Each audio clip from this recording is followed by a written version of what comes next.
48 நாள் முருகனுக்கு விரதம் இருந்தால் செய்ய வேண்டியதையும் செய்யக்கூடாததையும் தெரிந்து கொள்ளுங்கள். 48 நாள் விரதத்திற்கு முதல் நாளே வீடு சுத்தம் செய்து செவ்வாய், வெள்ளி, ஞாயிற்றுக்கிழமைகளில் விரதம் ஆரம்பிக்கலாம். வளர்பிறை, தேய்பிறை, சஷ்டி திதிகளிலும் விசாகம், கார்த்திகை, பூசம் நட்சத்திரத்திலும் விரதம் ஆரம்பிக்கலாம்.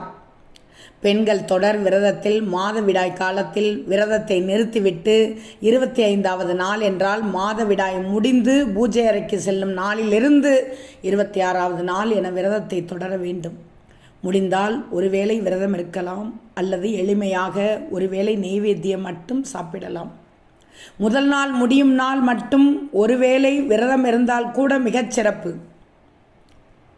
சைவம் மட்டும் எடுத்துக்கொள்பவர்கள் முடிந்தால் ஒருவேளை உணவு எடுக்காமல் இருப்பது நல்ல பலனை தரும். வாரம் ஒருமுறை வீடு பூஜை அறை சுத்தம் செய்தால் போதும். இல்லறத்தில் இருந்தால் அடுத்த நாள் வீடு சுத்தம் செய்து தலை குளித்து விட்டு விரதத்தை தொடரலாம். காலை எழுந்ததும் குளித்து முடித்து முருகனுக்கு தீபமேற்றி முருகன் திருப்புகழ் கேட்டுக்கொண்டே தினசரி வேலைகளை தொடர வேண்டும்.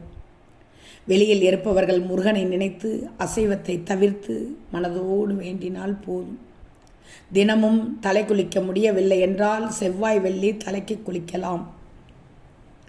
விரதம் இருப்பவர்கள் மட்டும் அசைவம் சாப்பிடாமல் இருக்கவும். வீட்டில் உள்ளவர்களுக்கு சமைத்து கொடுக்கலாம். வீட்டில் அசைவம் சமைத்தால் அடுத்த நாள் வீடு சுத்தம் செய்து பூஜைகளை தொடரவும். உனக்காக வாரத்தில் ஒரு நாள் அசைவம் சாப்பிட மாட்டேன் என்று வேண்டி விரதம் இருக்கலாம். 48 நாள் விரதம் முடிந்த அடுத்த நாளே அசைவம் சாப்பிடக்கூடாது. இதுபோல் முருகனுக்கு 48 நாள் விரதம் இருந்தால் நிச்சயம் நினைத்த காரியம் கைகூடும்.